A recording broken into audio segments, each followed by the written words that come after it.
Hello and welcome to episode 52 of the Best Games Period. I'm your host, Jack Gardner, and with me this week are the ever-affable Daniel Jones and Jeremy Brown. Say hello, fellas. What does affable mean? Friendly, happy, smiley. It's one of those words I've always read, but never really thought to, look up the definition. It's one of those words that just kind of, means what it sounds like it would mean. It's a friendly-sounding word. Even I knew that word. I'm shocked, Daniel. Come on. Wow. All right. So... I like where this is heading already. Is this what this Half-Life 2 episode's going to be like today? We're just going to pick on me all episode? Yeah, but at the end it could be surprising. Who knows? I'm okay with that, if that's the case. I know I got a certain amount of flack for nominating Donkey Kong Country to be kicked out of our video game canon. I imagine I'm going to get some flack on this episode as well for my opinions on Half-Life 2. You're going to get tons of shit. Yeah. I think we're going to be surprised how many people actually agree with you. And that's because people have terrible taste. I'm still neutral. I'm counting on either one of you to sway me. I'm going to be the one to sway you. Let me just put that out there. Okay. This week we're going to be talking about, as we've said, Half-Life 2, the famous... Well, it was a multi-platform release, but originally released on PC, first-person shooter, starring everyone's favorite physicist turned alien / interdimensional creature killer, Gordan Freeman. Released in 2004. A lot of people put this up there as one of the greatest games, if not the greatest game ever made. It practically single-handedly launched Valve into the stratosphere of success. It introduced the world to the Source engine, which, honestly, that's a pretty big deal. Pretty big deal. It kind of launched Steam, frankly. Yeah, did that too. We're going to be discussing it today, and I know Daniel has some fairly strong opinions about the game. I also have some strong opinions about the game. And I guess our mission with this episode is for the two of us to try and woo Jeremy over to our side to be the deciding vote on this game. I'm not a particularly huge fan of Half-Life 2. Listen, I can't handle the next hour of it. Before we start bashing one of my favorite games of all time, Yep. How are you guys doing? I'm putting this off for a minute because I gotta psych myself up. Well, I got the glass dug out of my foot. So Oh, did you? Congrats. Oh, we got an update. All right. How'd that happen? I went to the doctor. That's good. I thought it was going to work itself out. Was it not doing that? No. It was starting to. That's why I went to the doctor. I figured he could get it at a point. It took him 3 hours, but he got it. Nice. Ah. Yeah. It was What did he have to do? mostly unpainful, which is surprising. Did he put a topical numbing cream on there He or just something? slowly chipped away. I got a hole in my foot the size of Rhode Island at the moment. But, Yeah. but the glass That's is a gone. pretty small state. It was a very small piece, like I said, and it was really deep in there. So he just took his time and chipped away at the skin until he could get some tweezers in there, and then he tried to yank it out 9 times, and finally he got it. Yeesh. That God. sounds rough, but doesn't sound like it hurt too much. Yeah, I mean, it hurt, Is it hurting more after the fact? but it doesn't hurt now, and that's what matters. Okay. And what the other question? Did the missus ever find out? Oh, yeah. Oh. Okay. Okay. What was her reaction? Pretty big much gulug. She called me a dumbass and didn't understand why I would not just tell her. You Right. know, usual. Yeah, that makes sense. Yeah. Fun fact about Rhode Island: you can drive to get anywhere in Rhode Island. You just drive into Providence. You park somewhere and then you walk wherever you need to go. Yeah. Yep. Want to go to Newport, Narragansett, Cranston? Doesn't matter. You can get to wherever you need to. Just it's a short hop, skip, and a jump. Is that really how small it is? No, that's not really true. Okay. But it is a really small state. Well, of course, it's tiny. It is. How are you, Jack? Oh, I'm doing all right. I've been playing some Neo, and that has been really messing with my steez, as the cool kids might say these days. Or maybe that's outdated by now. I'm not sure. I think that's outdated, like circa 2006. I don't even know that term. Yeah, maybe. So yeah, I've been playing Neo. Played a little bit of Half-Life 2 to freshen up for this. Yeah, nothing super fancy going on. I have some thoughts on Neo, though. Yeah, I want to hear them. How is that game? I'm curious about that game. You know, that's Richard Spencer's favorite game. his favorite part is a DLC called Nazi. Adds a whole other half to that game. Yeah, Neo's an interesting game. Anyone who's talking about Neo, you have to compare it to Dark Souls because that's what it resembles. It resembles Dark Souls, but put in feudal Japan with demons. And it's a really cool setting. I love the weapons and the combat and all that aesthetic stuff, and I like the mechanics for the most part. But there are a lot of little design decisions throughout the game that just irritate the crap out of me. Like, there are tons of just insta-kill moves that some enemies have. For example, there's this one, like, giant jelly boss creature, and it has this move that just shoots a gigantic insta-kill beam across the battle area where you fight it. And it's very easy to dodge, but sometimes it doesn't give you a really large amount of time or tell to when it's going to be doing that move. Doesn't telegraph it very well. Well, so it usually does, but then there's like maybe an eighth of the time where it does a really like half-second wind-up, which is very hard to dodge. And this game has some long animations that it locks you into. So if you're doing one of those long animation things and you see that half-second tell, you're probably just gonna die. Also, there are a lot of insta-death pits around. I don't particularly like those. I think they're not super fun to fall into. It has a lot of ambushes that are set up to try and insta-kill you as well. What purpose do those serve? To make the game artificially harder. Dark Souls has traps, but they're not instant kills, usually. I think the biggest problem is that it has...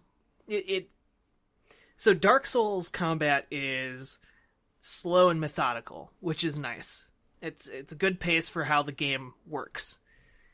But then you have Bloodborne, which is fast and encourages aggression by having a mechanic where if you take damage, you can hit your enemy and you get some health back.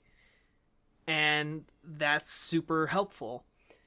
Neo is just fast, but also methodical without the forgiving health back mechanic, which is... I don't know what... Like, you're already stealing so much from Bloodborne and Dark Souls. Just take that mechanic, too. That would have been super nice to have. As it is, it's the kind of game where if you mess up, you are probably going to get either almost completely killed or just straight up killed, which can be frustrating. Sounds like my kind of game. And there are things I like about it. Like, for example, when you make an attack, you can press the R1 button, and that gives you back some stamina. And so in my head, I'm thinking the perfect combat system would be to take that health mechanic from Bloodborne and also have that stamina regen system that Neo has. Because those are two really good ideas. Just put them together and you'd have something really great. And I also really like that stamina like not stamina, but like status effects actually affect everything. Like, so you can use stamina, or not, again, you can use status effects against bosses and they'll work, which is really nice. It's awesome. I like that a lot. But again, there are the things that irritate me about Neo sometimes really come to a head, and the other day I actually like was just so frustrated with the game. I actually managed to squeeze my controller so hard that the L1 button just popped off the controller. I saw that. Yeah, crazy. Yeah. I just I unscrewed the screws on the back and popped the button back in and then screwed it back together. But works fine. Works fine. Didn't actually break the controller. It just temporarily broke the controller. It's just definitely not a game that's for everyone. Like, I don't know that I'd recommend it to as many people as I've recommended Bloodborne. Right. So why do you think people are really liking it? You know, I think it might be one of those games that really depends on the kind of build that you take into the game. Okay. And I think the farther you get into the game, the more grindy it becomes and less... So you can kind of grind your way around the challenge a little bit? Yeah. And I think people are really hungry for more games that are like Dark Souls, but different. And this is definitely different, but it has enough of that familiar Dark Souls feel, that Dark Souls subgenre of action-adventure, that people are willing to kind of just go with it and eat it up. Right. I'm not sure it's gonna stand the test of time as being as good as the first Dark Souls or as good as Bloodborne. Yeah, I'm pretty intrigued. Like, did you ever play Ninja Gaiden on Xbox? Or is it not a sequel to Nier? No, that's Nier Automata. Oh. That's coming out in March. So, like, when you're playing the game, if you get hit by an enemy, it takes half of your life? Totally trying to transition to Half-Life here, Jack. Come on. So sorry. Transition away. No, I'm done. That was a good transition. So it sounds like you can freely move around, like maybe you're a free man in Neo. You know who else was a free man? Hamilton. His first name's Gordon. Gordon Hamilton? Gordan Hamilton. So, yeah. All right. So, Half-Life 2. Yeah. 2004, Valve. It's the game that made Steam a thing. Or introduced Steam to the world because you could only get it on Steam. Yes. Which really pissed a lot of people off. That pissed a lot of people off. Like, reading old reviews of this, like, some people put that as a major mark against Half-Life 2. I was so surprised by that. Yeah, but look at Steam now. Wow. True. Yeah, it's a freaking trash fire. What? Well, there's so much junk on Steam. Yeah. I don't even use It's it. still the most successful online anytime I've service gone on in Steam. existence. Seriously. Exactly. True. PSN is freaking dumpster fire now, too. There's so much crap. PSN, Xbox Live, whatever, they're all suck compared to Steam.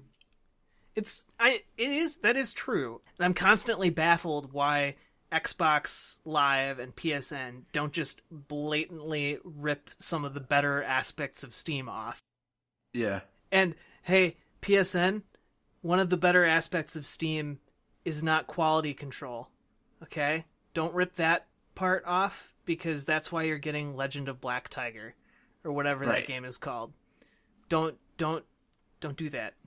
Don't do that part. Well, so in other words, quality control is your friend. Yeah.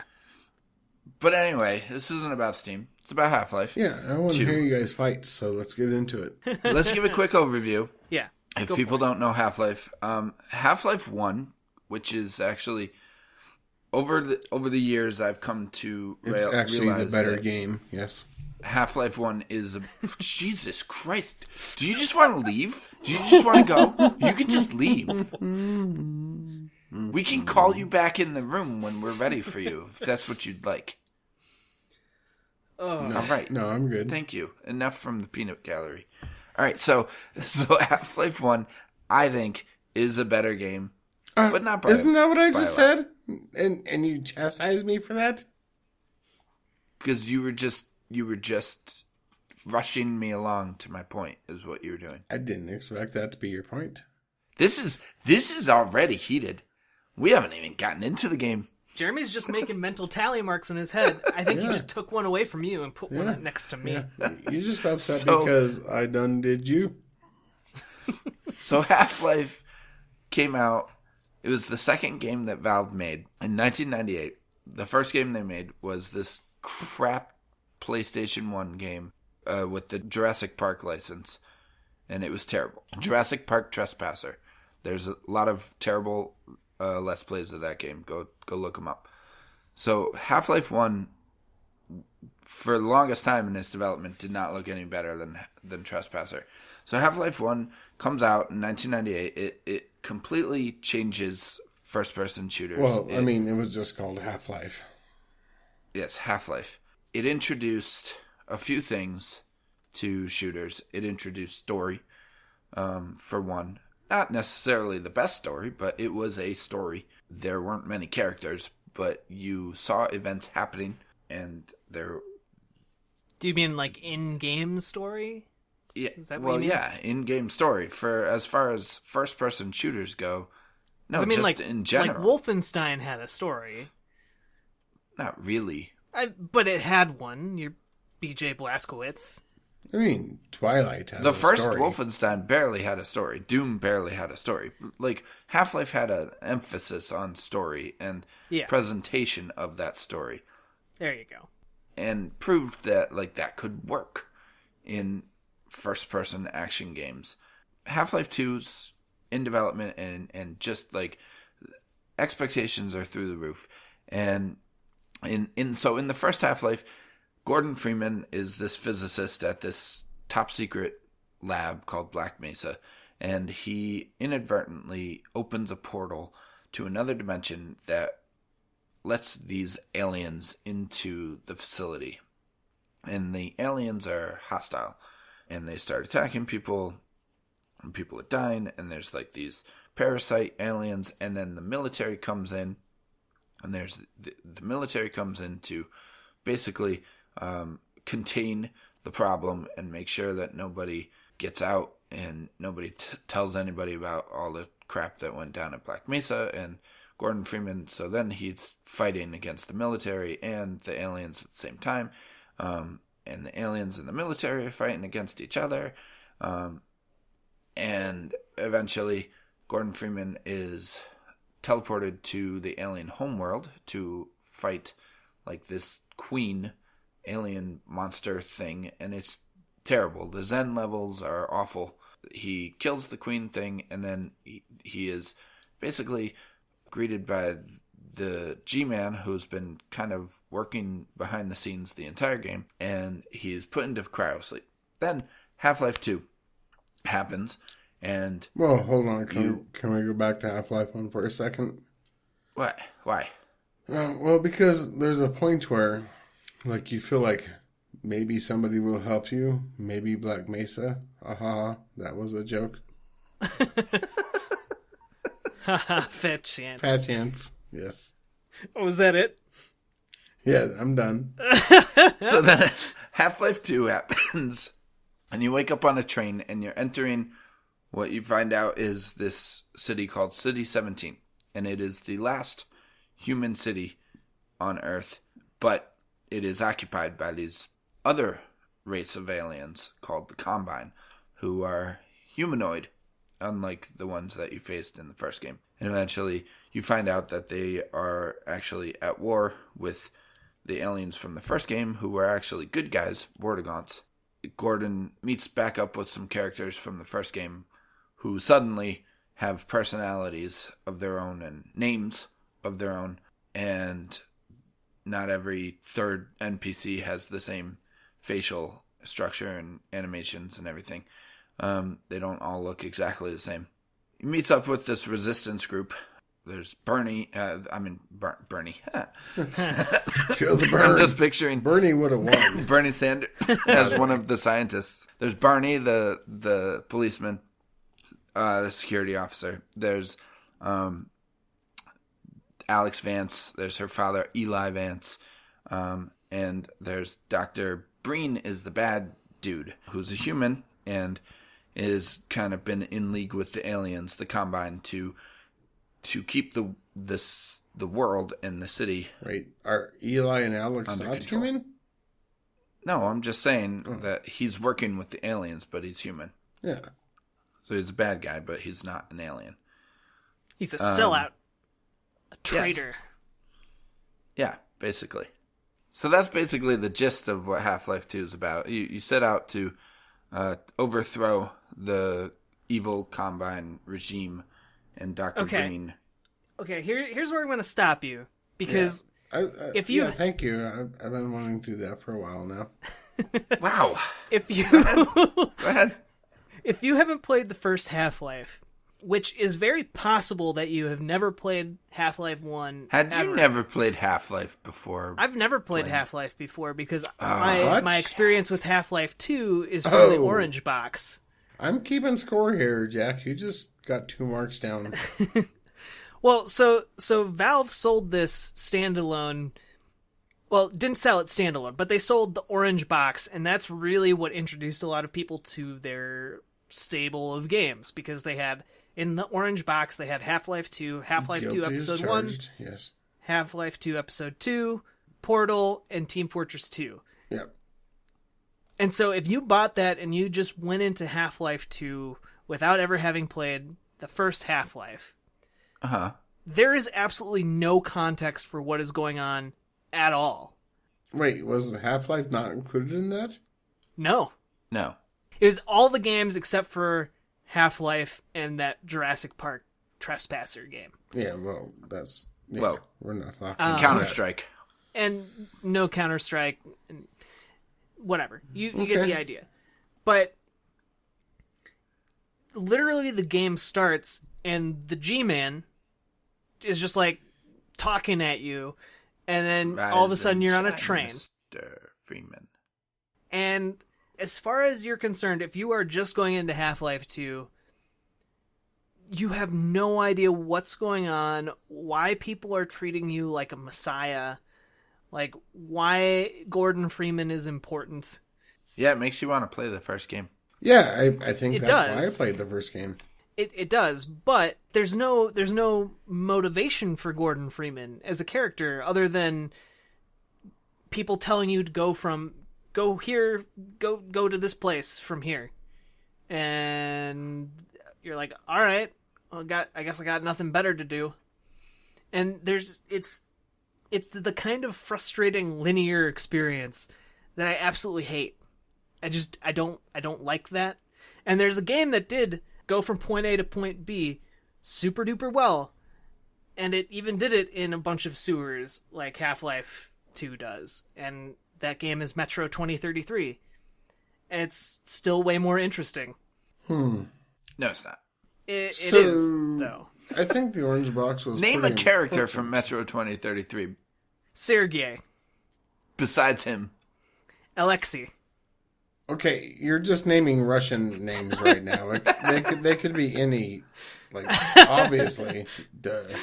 Here's the thing. I think that you're mistaking an interesting setting for an interesting story, because Half-Life 2 doesn't really have a super interesting story. It's not I don't super appreciate compelling. you telling me what I'm doing. Well, no, hold on. I gotta say, knowing now that Half-Life 1 was not included in the Orange Box, I made a point to go back and play that game before I played Half-Life 2. There's got to be some sort of reason for that. That is weird. It's like a weird oversight. If you're going to be putting all the Half-Life games after Half-Life, like, it is weird. It is weird. I would have appreciated a big box of just Half-Life games. I would still like that. Gabe, get on that. Gabe Newell. It's not Do it. happening. He's too busy counting all of his money from Steam. Just Half-Life 1 with Opposing Force and Blue Shift. Half-Life 2 with episodes 1 and 2. Just do it. Okay. That's all I want. Daniel, it's not going to happen. Until he's free like money. 97 and he's going on his reunion tour like the Eagles do every 6 years. Like, yeah. But so my big first off, so your gripe with it is that it shuttles you along from place to place without much motivation. Without much motivation, and it's just to me seemingly very formulaic gunplay. Like, it's not super interesting. Weapons not super. Okay. What? It the has gravity gun. It has the gravity gun. Thank you. It has physics puzzles, which I understand are super. They're big breakthroughs at the time, but going back to that and playing it with even like 4 years after it came out, man, that felt old. It felt super old, and there are tons and tons of physics puzzles in this game. And also a lot of platforming. And it doesn't do platforming very well. You like Eco, right? I do. Okay, just checking. Also, Ico doesn't make me sick. And when I play Half-Life 2, it literally makes me ill. But it's all box puzzles. They're just as dated as physics puzzles. But you like that game, so you can't hold that against a game. They're so fun puzzles. I still enjoy solving the puzzles. They're not good puzzles. They are not. They are decent puzzles at best, and at worst, they're needlessly irritating roadblocks to get to another set piece. What? Jack, you're not helping your cause here.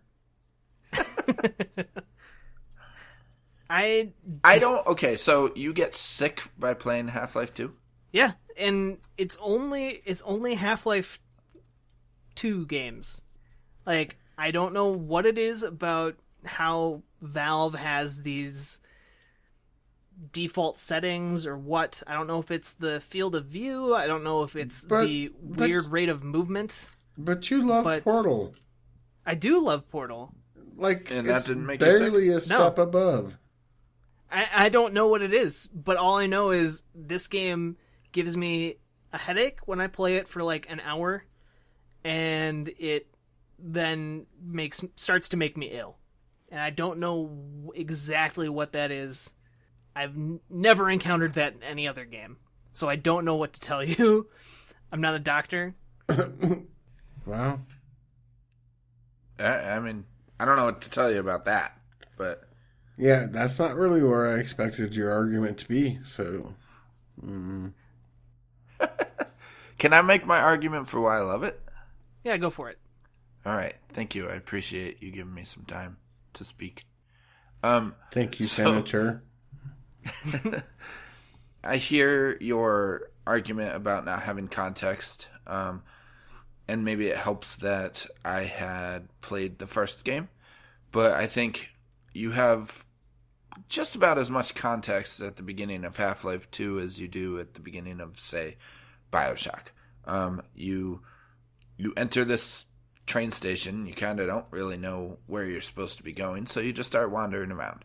And the game teaches you little things throughout that opening section, very subtly, and just drops little kind of hints at what's going on in the world, and you start to just want to know what's going on in this city. And when I played Half-Life 2, it was before BioShock. It was before other games, Dishonored, that did like city building really well, like world building and world design really well. So it was. I still feel like it does it as well as any of those games. So you walk around this train station, you see this woman who's standing at the gate, and she's like asking the guards, like, my husband was supposed to be on this train, he wasn't on this train, like, what's going on? And then you keep walking, and you see more people just standing around, and this one guy's like, they're always coming in, but they're never going out. They're always coming in. And then you start to get the sense of like what's going on in this world, but you're just wandering around the train station at the beginning. You see the big giant screen of Dr. Breen talking. It's very ominous. You don't know who he is, but you hear what he's saying, and he's talking about sterilization and sterilizing human beings. And just the more you look around, the more intriguing the world becomes, and you continue walking around. You start to learn like how to control Gordan, what you can do. You start to get to play around with the physics a little bit. You can pick up a can. The guard tells you to pick up a can. It's your first interaction with the physics of the game. He tells you to pick up the can, and you can pick it up. You could throw it right in the garbage. You could throw it behind you, or you can throw it at him. And if you throw it at him, he comes over and he hits you, and you can just keep doing that if you want to. Or you just put it in the garbage and you keep walking. And like, okay, I agree with you that the opening of this game is really great. It's awesome. But then the game, from there, immediately, pretty much within 10 minutes from that area, throws you into the sewers. Right. And, yeah. No, I hear you. And you never get another chance to just kind of wander around and discover stuff. And no one is ever really able to explain and give you a full rundown of what's going on, because there's always a teleporter accident happening. Wait. Always. Did you ever go to Ravenholm? There's tons of exploration there. Right. But Ravenholm is like 3 to 4 hours into the game. Okay. It takes a while to get there. I don't think the environmental storytelling and the background storytelling really ever stops. Like you do meet random little NPCs along the trek that just fill in a little bit more of what's going on.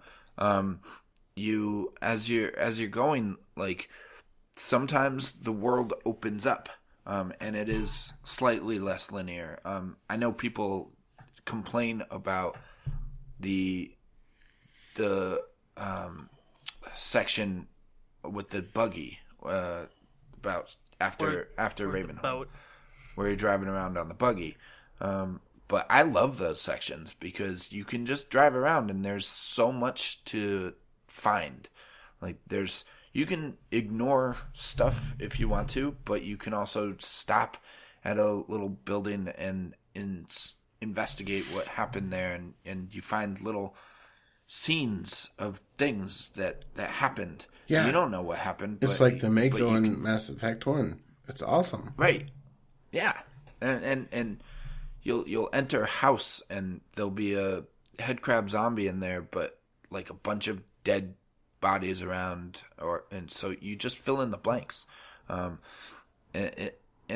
as you go along, just you find more and more out about what's happening. And I do have a slight issue with the way that the story is told in the game, because I don't personally have an issue with Gordan being a silent protagonist, because they write around it pretty well, I think. Yeah. They even poke fun at it. They do that, yes. And acknowledge it. But like, I think the characters are all really charming and endearing. But okay. But think of how much different this story would be if Gordan Freeman could actually talk. Because what would he say?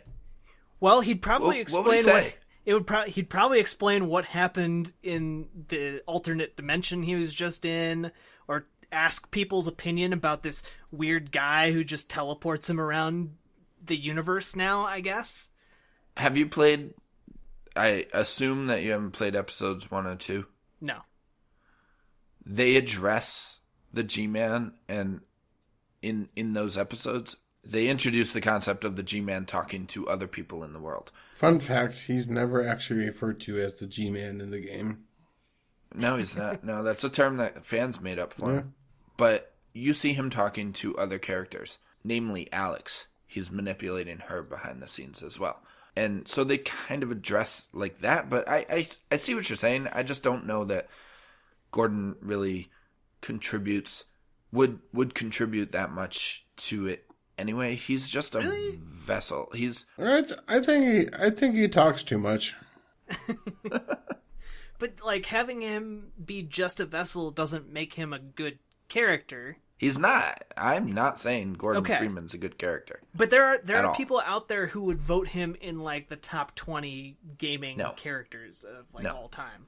And that is literally just from the cover art of like the orange box or the cover art for Half-Life 2, which has him, this bespectacled guy with a crowbar.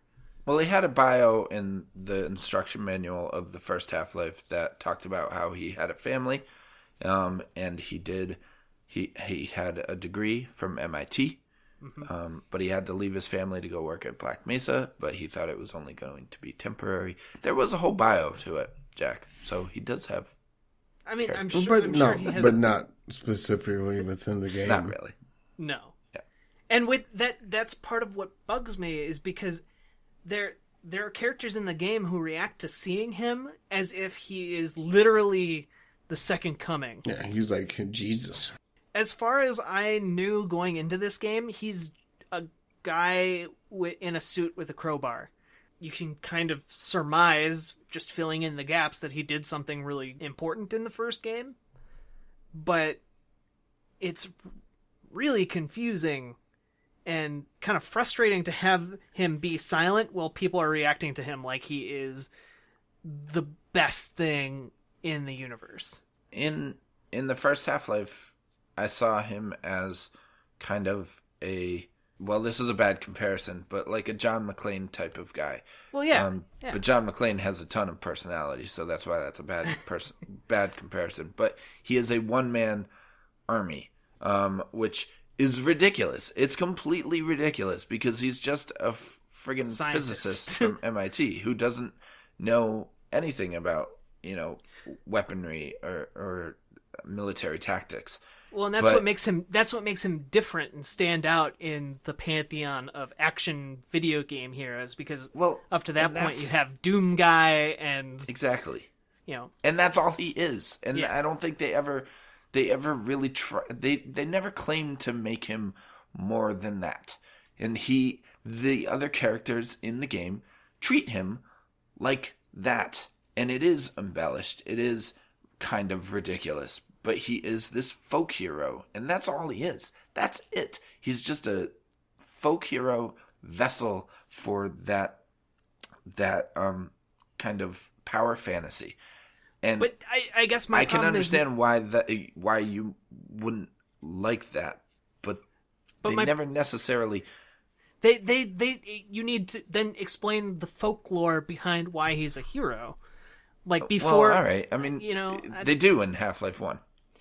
Yes, but not in Half-Life 2, which, like, all it takes is like a character saying like, "Who's that guy? Oh, it's Gordan Freeman. He's the hero of blah blah blah blah." Like that's all you need, and you never get that. It's just, oh, this bespectacled scientist man is going to save the world? ? And like that's just the default assumption everyone has when they see him. But there's so many other fleshed out characters in Half-Life 2. Like, it's not about Gordan Freeman. It's not. I mean, you have Alex Vance and Eli Vance, and those are the two fleshed out characters. Yeah, I mean, Barney's kind of not really much of a character. He's just sort of a convenient part of the plot when you need him. And the same with the other doctor, who I can't even remember his name. So Voss. And the third doctor, who's a traitor. Voss. Right. Yeah. Christ, who's the expert here? But Alex and Eli are very likable characters. I guess I can't really explain, but like this was the first game that I ever played where I loved those characters and wanted to just like be friends with those characters. It was very much like a Star Wars type of thing. Like I just felt a real connection with those characters. They endeared themselves to me, especially Alex. Just her subtleties and idiosyncrasies and her insecurities. The facial animation, at the time and still is just exceptional. Well, they made such good use of the source engine for Half-Life 2 that it's just such a scalable tool that even if you go back today with a modern computer, it still looks pretty good. Obviously it hasn't 100% kept pace with the times, but right. You don't see the kind of aging that you might see on an early PS2 game, for example. Right. The animations are really impressive, but that's kind of why I think of Half-Life 2 as the kind of game that comes out and dazzles everyone with its graphics and how far ahead it is of the curve. And so in that respect, I can see where you're coming from. I just think a lot of people have nostalgia for this game that doesn't necessarily hold up today. But it's more than that. It does a lot of things really well. I'm not trying to say Half-Life 2 is a garbage game. It sure sounds like it, Jack. Well, it has some garbage parts to it, but... I think there are lots of cool things in Half-Life 2 that can't be said about other games. The puzzles were really fun. The exploration was really fun. And the characters, regardless of Gordan Freeman, with whether you like him or not, were really interesting and intriguing. And I guess if you hadn't played the first one, then maybe not so much. But you really want to know what's going on here in City 17. You want to get to Ravenholm is just probably the best, in my opinion. Yeah. One of the best sequences, the best levels of video gaming history. Yep. Seriously. It's hard to deny that. It was pretty dang amazing. It scared the crap out of you. It was fun. It challenged you. It made you try different things. It was unique, not just for the time, but even today. I will say that I wish more of the game was like Ravenholm. In that, I wish more of the game was as inventive and creative as Ravenholm. But yeah, that level was unbelievable. And what other game lets you play fetch with dog? Seriously. Yeah. I do have to, I'll give you props for Ravenholm. That level is pretty phenomenal. And that is the one section of Half-Life 2 where I felt the gunplay and gameplay kind of came alive. Because I don't particularly care for the vehicle sequences. I don't particularly care for the puzzles. And in general, I think the gunplay is serviceable. But Ravenholm had so much going for it with traps and the different ways to get around using those traps. It was a really interesting area that made... That was more than just, random physics puzzle. So, gotta shoot some guys now. It was a little bit more because the physics, they incorporated the physics very well into the level design and the action.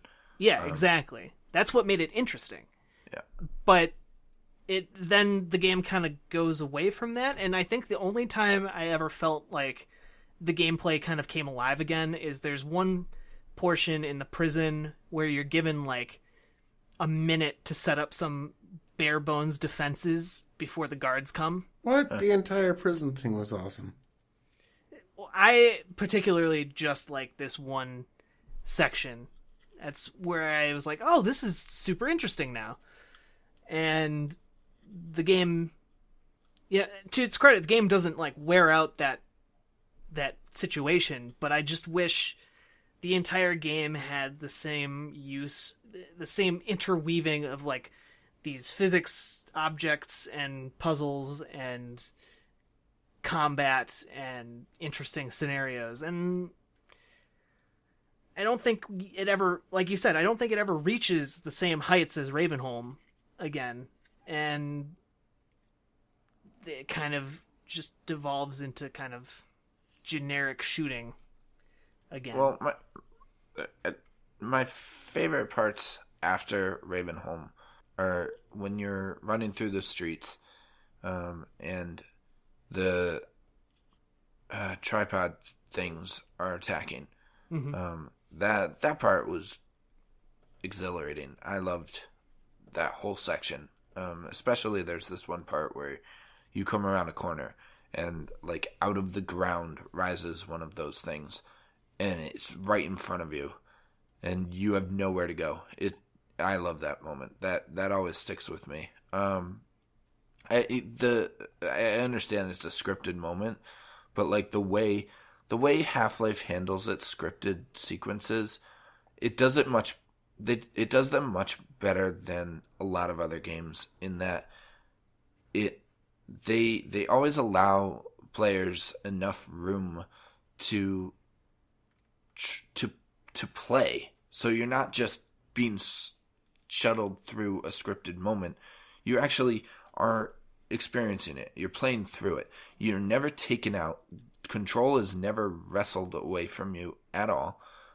You're always you always have to figure out what you're going to do next on your own. It's never pointed out to you. It's hinted at. They use subtle visual design, much like Uncharted does, to kind of hint at what you need to do, but you have to do it. And a lot of times that breaks the game for people. I think it makes it a little more sloppy, like to look at, because it's not like Call of Duty where they will like wrestle control away from you for a moment and you'll look specifically where they want you to look.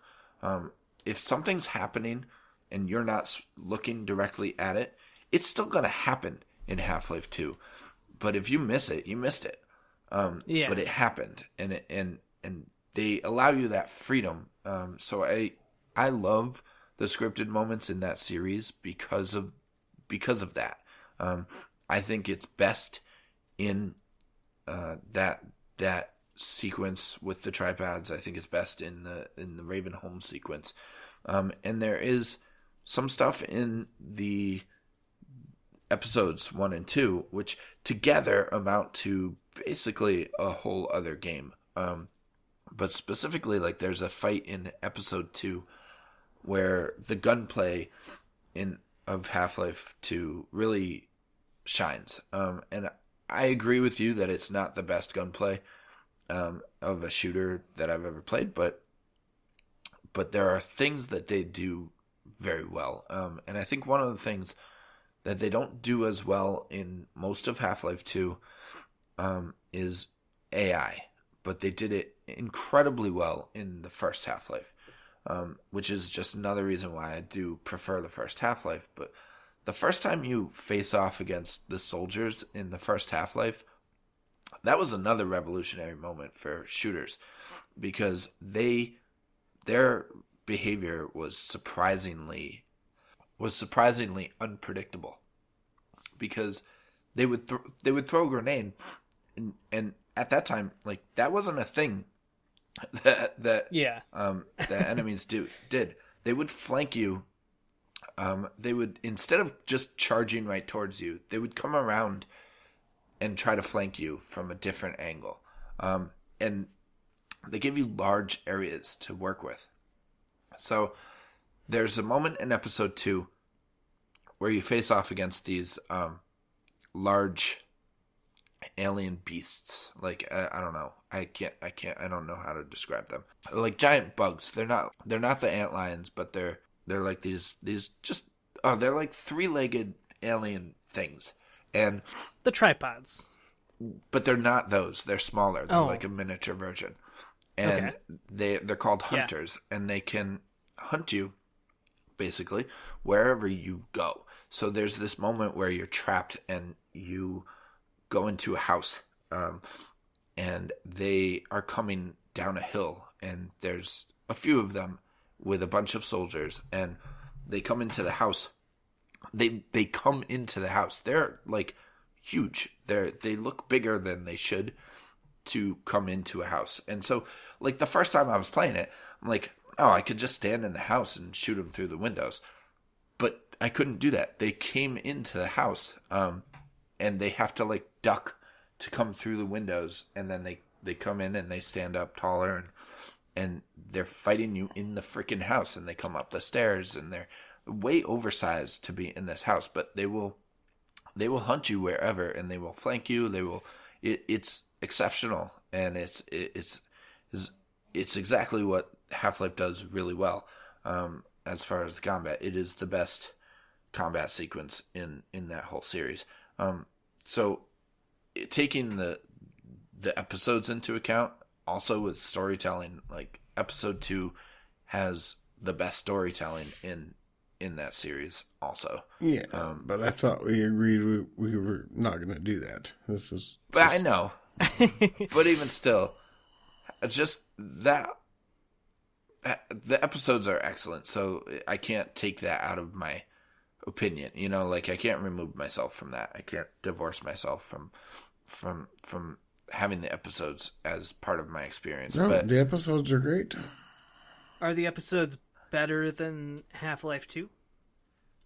Couldn't tell you. I got like 10 minutes left in episode 2, so personally, I think episode 2 is the best 6 hours of the entire Half-Life franchise. But episode 1's fine. It's good, but it's not as good as that. Okay. So I don't know. I love Half-Life 1, Half-Life 2. It's obviously the best games period for me. okay. I don't know about you fools. Jack? For my part, I don't think it's one of the best games, period. I think there are better shooters out there. There are better games with better physics puzzles. There are better... Like, there are a lot of games out there that do what Half-Life 2 did better. And they've come out after the fact, and I feel like Half-Life 2 had a big impact on that stuff. But, for example, like when we started this episode, we were dangerously close to getting onto a tangent about how Half-Life 2 launched Steam, essentially. And, like, I think that's... The fact that we first latched onto that, rather than the game itself, is kind of indicative that maybe the game itself hasn't aged as well, and maybe that there are more interesting games. Maybe, for example, we should have been talking about Half-Life 2 Episode 2 instead. No. But I think it's the gunplay in general, with the exception of Ravenholm, which is an excellent, one of the best levels of gaming, period. I think it's surrounded by too much generic stuff, or what has since become generic. And as much as I love Alex Vance, her presence alone is not enough to save the entire game. And I also just think the visuals are, like, while they were advanced for their time, the color palette for this game is bland as heck. With the exception of Ravenholm, again. Like, it's just... I haven't played the first Half-Life, haven't played Episode 1 or Episode 2, but that's mostly because I didn't enjoy Half-Life 2, and so why would I keep playing this series? The gravity gun is really unique. It's really interesting. But all these things aren't enough for me to say it's one of the best games, period. I think it's a good game. I think it's an interesting game. But I think it just falls too flat on storytelling, and I think I've said enough. I've rambled. Please, let me know how much you hate my opinions and how stupid I am in the comments. I look forward to it. Oh, I don't need comments to do it. Jeremy, did either of us sway you one way or the other? No. I had an opinion coming in. I thought Jack may be able to sway me. And no offense, Jack, but yeah, this game is totally a best games period. Woohoo! Is that all you have to say on the matter? No. I'm getting there. It's... I do think Half-Life 1 is actually a better game. But this game was so much fun. And though I have not finished Half-Life 2 Episode 2, it's not because I don't like the game. I just don't have the orange box anymore and just never got around to it. It's also super expensive now. It is these days, yes. Is it? Yeah. I want it again. I don't have it anymore. This game was totally cool. And, like, Gordan Freeman aside, like, I don't care about Gordan Freeman. I don't. But the rest of the game, the rest of the characters are intriguing to me. Huge fan of Alex Vance. And you don't need to care about Gordon to care about what happens. Well, I mean, he just talks too much. So, that bugs me. But huge fan of Alex Vance. And, man, like, the whole prison sequence to me was totally fun. Ravenholm was amazing. And the little things in between were great. And I do think the puzzles were fun. Awesome. And Yep. I do think the weaponry and even the hovercraft I enjoyed. I mean, there's a lot of things about this game that are just amazing. So to me, yes, it is the best games period. Okay, question on the story front. Mm-hmm. Did people know when he was going to show back up? No. Because everyone's just like, oh, Gordon, good to see you again. Like, No. Like, they were planning on him showing up at that point? No, they were like, Gordon, it is you. Like, oh my god, it's you. Yeah, they really didn't know. It was more of a, like, hey, homeboy. Yeah, they were surprised. Okay. I don't like this game. It makes me sick. You're obviously just not spiritual good at and playing good physical video level. games, Jack. Donkey Kong Country, Half-Life 2. Whoa, Hey, whoa, most people whoa, agreed whoa, with me whoa. about Donkey Kong don't Country. Don't be going there. I might change my mind.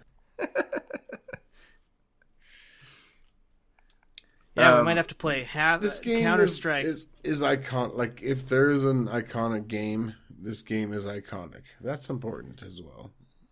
I'll agree that it's iconic, but, I mean, I think there are better games to play with your time that are as iconic or overlooked and do the same things Half-Life 2 did, but better.